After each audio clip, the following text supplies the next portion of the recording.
안녕하세요. 오늘은 미국 미술인 추상 표현주의에 대해 알아보도록 하겠습니다.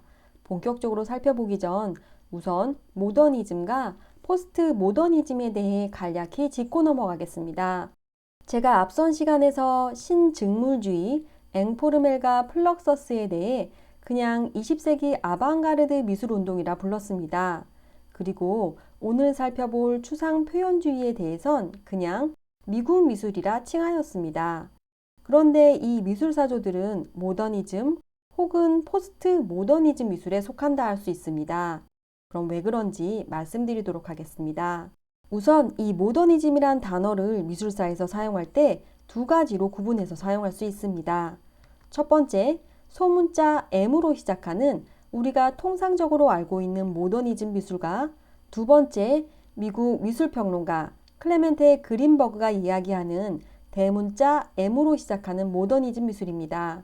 소문자 M으로 시작하는 모더니즘 미술의 경우 1960년대 이전의 20세기 미술, 즉 예술의 자율성과 새로움을 추구했던 미술 전체가 이에 해당합니다. 이체파, 다다이즘, 러시아 아방가르드, 초현실주의, 신증물주의, 앵포르멜 말이죠. 그러나 대문자 M으로 시작하는 그린버그 모더니즘의 경우 오로지 2차 대전 이후 미국에서 일어난 추상 회화로 한정됩니다. 즉 그가 주창하던 모더니즘 회화의 궁극인 평면성을 보여주는 회화만이 모더니즘 미술에 속합니다. 여기서 평면성이란 아주 쉽게 퉁쳐 말씀드리면 3D, 즉 입체감 없는 그림을 머릿속에 상상하시면 됩니다. 즉 완전 2D, 완전히 평평한 느낌의 그림이죠. 이렇게 오로지 평면성을 보여주는 그림만이 모더니즘 회화가 된다면 다다이즘, 초현실주의 등은 갈 곳을 잃게 됩니다. 그리고 이런 그린버그 모더니즘 이론에 따르면 회화의 평면성을 추구하던 추상 표현주의 외의 미술은 포스트 모더니즘에 포함될 수밖에 없습니다. 이에 앞 시간 살펴본 신증물주의, 앵포르멜, 플럭서스, 그리고 추상 표현주의 미술에 대해 당대 최첨단의 미술을 칭하는 아방가르드 미술과 미국에서 등장한 미술이란 의미의 미국 미술이란 단어를 사용하였습니다. 어떤 기준을 갖느냐에 따라 모더니즘 혹은 포스트 모더니즘이 되기 때문이죠. 그럼 이제부터 추상 표현주의에 대해 좀 더 자세히 알아보도록 하겠습니다. 20세기 들어와 미국 미술은 입체주의, 다다이즘, 초현실주의 등 유럽에서 등장한 새로운 미술사조들을 적극적으로 받아들이기 시작합니다. 그런데 2차 대전 초까지만 해도 미국 화단은 사실주의가 지배적인 형식이었는데 어떻게 해서 미국에서 추상 표현주의가 등장하게 되었을까요? 1, 2차 대전은 세계적인 사건이었던 만큼 미술계에도 큰 영향을 끼쳤습니다. 그동안 서양 미술의 중심지로 여겨졌던 유럽은 전쟁으로 인해 폐허로 변했고 많은 화가들이 전쟁을 피해 미국으로 떠나게 됩니다. 마르실 디샹 몬드리안, 샤갈, 에른스트, 이브창기, 달리 등 우리에게 익숙한 이름의 화가들이 대거 미국으로 이주하고 이들은 이후 미국 미술계에 큰 자극과 영향을 주게 됩니다. 그리고 이렇게 유럽의 덕망 있는 작가들과 미국의 역량 있는 작가들이 만나 미국 미술계는 무언가 새로운 것을 창조할 밑바탕을 만들어 나갔고 양차 대전 후 새로운 미술의 중심지가 돼가는 중이었던 미국은 추상 표현주의라는 새로운 미술 사조를 등장시켜 세계 미술 무대의 중심을 유럽에서 미국으로 확실히 옮겨 놓습니다. 추상 표현주의라는 용어를 만든 미국 미술평론가 알프레드 바는 모마라 불리는 뉴욕 현대미술관의 초대 관장이기도 했는데요. 그는 입체주의와 추상미술이란 전시 포스터에 자신이 만든 도표를 넣었습니다. 그는 이 도표를 통해 근대 미술의 흐름을 시각적으로 쉽게 이해할 수 있게 하였습니다. 지금 보시는 이 도표가 바로 알프레드 바가 만든 것입니다. 이 도표에는 많은 미술사조들이 등장하지만 그 흐름은 결국 기하학적 추상과 비기하학적 추상으로 나뉘었습니다. 그 이유는 그가 근대 미술의 최종 목적지를 추상이라고 생각했기 때문입니다. 그리고 이 도표에는 아직 등장하진 않았지만 이 흐름의 끝에는 미국에서 등장한 추상 표현주의가 있습니다. 한편 미국의 미술품 수집가이자 후원자였던 패기 구겐하임은 금세기 미술이란 화랑을 경영했는데요. 지금 보시는 이 사진 속 인물이 바로 패기 구겐하임입니다. 그녀의 화랑에는 양차 대전을 피해온 유럽의 작가들과 미국의 젊은 작가 간의 접촉이 이루어졌고 그 후 미국 회화의 새로운 방향을 제시하는데 결정적인 역할을 하며 미국 현대미술의 중요한 산실이 됩니다. 그럼 어떻게 전쟁의 폐허를 피해온 유럽 미술가들이 미국 추상표현주의 발달에 영향을 끼쳤을까요? 앞서 설명드린 대로 양차 대전을 피해 유럽의 많은 화가들이 미국으로 이주합니다. 이들 중 상당수가 막스 에른스트, 이브 탕기, 살바도르 달리 등과 같은 초현실주의 작가였습니다. 그리고 이 초현실주의 작가들이 사용했던 자동기술법이 추상표현주의에 큰 영향을 끼치게 됩니다. 이 부분은 이후 잭슨 폴록을 소개할 때 다시 말씀드리겠습니다. 갑자기 좀 생뚱맞은 여담인데요. 사실 패기 구겐하임은 미국 현대미술에 매우 중요한 사람이었지만 이 영향력을 미술작품 수집에만 쏟은 것이 아니라 남자 작가들에게 추파를 던지는 것에도 쏟았습니다. 그리고 폴록 역시 패기 구겐하임과 부적절한 관계를 맺었습니다. 당시 폴록은 아내가 있었는데도 말이죠. 사실 곧 살펴볼 잭슨 폴록과 연관된 좀 더 많은 여담들이 있는데요. 아내 리 크레스너와의 독특한 관계, 알코올 중독, 자신의 후원자 집 벽난로에 소변 본 일 등등 차후 개별 작가들에 대한 영상을 만들 때 잭슨 폴록에 대해 다루도록 하겠습니다. 자, 다시 본론으로 돌아와 앞서 화면에서 보았던 것처럼 추상 표현주의는 두 가지 유형으로 나눠 생각해 볼 수 있는데요. 잭슨 폴록으로 대표되는 액션 페인팅과 마크 로스코로 대표되는 생면회화가 그것입니다. 같은 추상 표현주의지만 액션 페인팅과 생면회화는 서로 다른 특징을 갖고 있습니다. 먼저 액션 페인팅이란 물감을 캔버스 위에 무작위로 흩뿌리거나 떨어뜨리거나 혹은 붓는 방식의 기법 등을 말합니다. 액션 페인팅이란 단어에서도 알 수 있듯이 이는 완성된 그림보다는 작품을 완성하기까지의 과정과 행위를 더욱 중요하게 생각합니다. 액션 페인팅은 작가의 동선에 따라 물감이 뿌려진 정도나 밀도, 선의 굵기 등이 결정되므로 이를 통해 심리적, 감정적 상태를 효과적으로 표현하는 것이 가능합니다.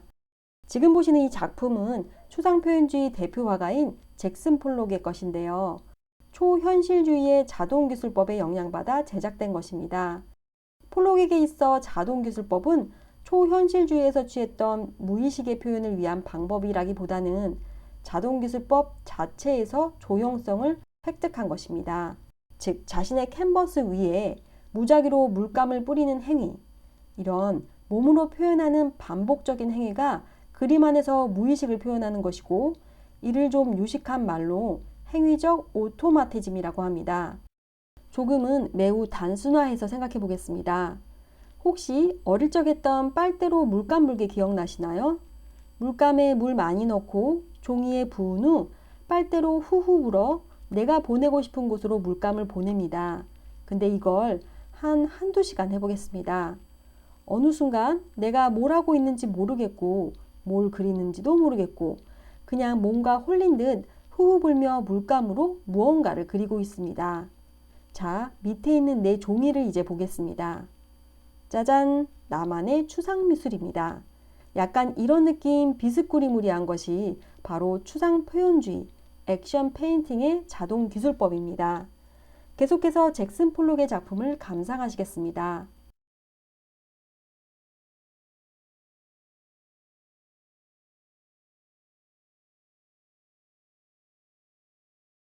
액션 페인팅의 창시자이자 대표 작가인 잭슨 폴록은 보다 효과적인 액션 페인팅을 구사하기 위해 캔버스를 바닥에 놓고 그 주위에서 춤을 추듯 페인트를 붓거나 물감을 흩뿌리는 방식으로 작업을 진행하기 때문에 폴록의 작품은 그의 움직임을 고스란히 담아내고 있습니다.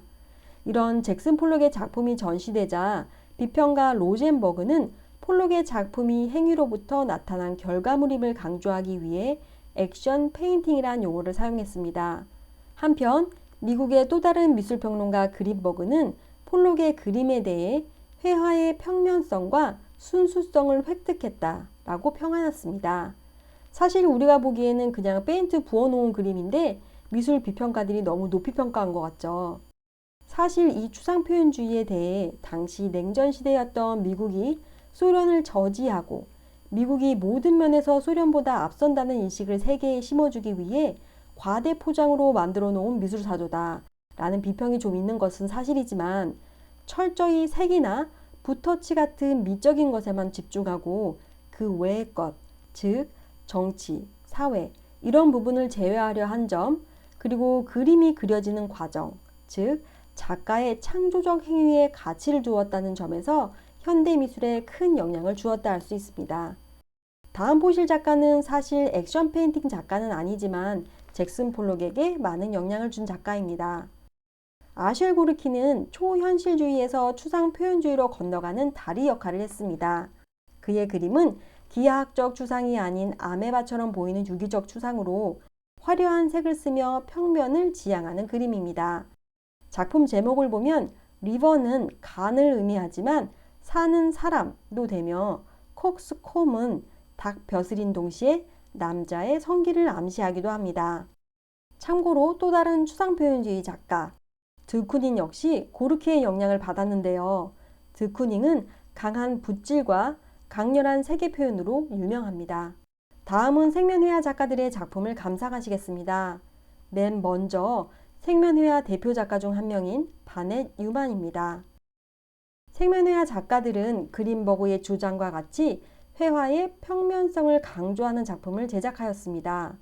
이들은 폴록의 작품에서 물감이 여러 겹으로 쌓여있는 모습 역시 입체적인 느낌을 준다 생각해 대형 캔버스에 물감을 넓고 굵게 바르는 새로운 그림을 생각해내었습니다. 이렇게 완성된 작품을 가까이서 관찰하게 되면 전면이 균일한 색채로 덮여 있기에 작품이 공간 전체로 확장되는 듯한 느낌을 받게 되는데요. 이처럼 생면회화는 색상을 거대한 공간으로 경험할 수 있는 기회를 제공해 관람자에게 색 그 자체에서 얻은 에너지와 색채가 주는 감동을 느끼게 해줍니다. 잠깐 이 작품에 대한 재미있는 일화가 있어 소개해드리고 싶은데요. 1982년경 어떤 한 남자가 이 작품을 관람하다 커터칼로 그림을 잘라버렸다고 하네요. 그런데 그 후 몇 번 더 이런 일을 당했다고 하니 아마도 뉴먼의 작품에서 나오는 색의 에너지가 이런 일을 만든 것 같습니다. 어쩌면 그림을 보며 사방이 온통 빨간 어떤 방에 갇혀있는 느낌이 드나 봐요. 그래서 뭔가 좀 미칠 것 같은. 다음은 생면회화의 또 다른 대표 작가 마크 로스코입니다. 생면회화 작가들은 캔버스를 거대하게 확대함으로써 순수한 색채의 표면을 부각시키고자 했으며 그것에서 명상적이고 정신적인 분위기로 감싸인 고요한 작품을 제작하였습니다. 계속해서 로스코의 작품입니다. 그는 초기 초현실주의에 끌렸으나 1940년대 자신의 양식을 구축하였습니다. 지금 보시는 이 작품은 그의 유작인데요. 제가 개인적으로 좋아하는 작가이다 보니 약간 사심을 담아 그의 생을 간략히 살펴보면 러시아 출신이며 유대인인 그는 미국으로 이민와 예일대학이라는 명문 학교에 들어갑니다. 그의 작품은 보셨던 바와 같이 상당히 명상적이고 관조하게 만들며 어떤 부분에서는 굉장히 종교적인 느낌도 듭니다. 그의 작품 중에는 실제로 로스코 체폴이라는 회화와 건축이 어우러진 예배당도 있습니다. 이 예배당은 흑인 인권운동가로 유명한 마틴 루터킹 목사에게 바쳐진 것으로 사실 로스코는 자신의 그림이 이 건물에 설치된 것을 보지 못했습니다. 이건 제 추측이고 몇 명의 미술사가들도 비슷하게 보고 있는데요. 아마도 로스코는 자신에 대한 이상과 기준이 매우 높았던 사람 같습니다. 하지만 사실 내가 이상적으로 생각하는 나와 현실의 나는 다른 법이죠. 제가 아무리 제 자신에 대해 늘 미소 짓고 온화하며 우아하고 세상의 물욕에 초월하고 늘 내 맡은 바를 성실히 완벽히 잘해내는 모습을 상상하고 원해도 실제 삶은 작은 일에도 열폭하고 당장 눈앞의 이득에 흥분하며 내가 한 일보다 상대방이 한 일이 적어 보이면 짜증이 나는 게 현실이죠. 그리고 사실 정신의학에서 보면 이렇게 이상적인 나, 즉 사회적 인격인 페르소나와 실제 내가 일치할 필요가 없다고 말합니다. 그러나 아마 로스코는 본인이 생각하는 페르소나와 실제 내가 일치해야 한다고 생각했던 것 같습니다. 그가 자살할 즈음 그는 자신의 작품 가격을 올리기 위해 부정한 일도 저질렀고 갤러리 대표와 싸우는 등 그의 자존심에 상처를 주는 안 좋은 일들이 있었습니다. 그런데 이런 자신의 모습과 자기가 만든 작품의 이미지들, 즉 뭔가 명상적이고 종교적이며 숭고한 이런 작품의 이미지, 이 둘이 맞지 않아 말년의 우울증에 시달리고 마지막엔 자살로 생을 마칩니다. 정말 안타까운 일이죠.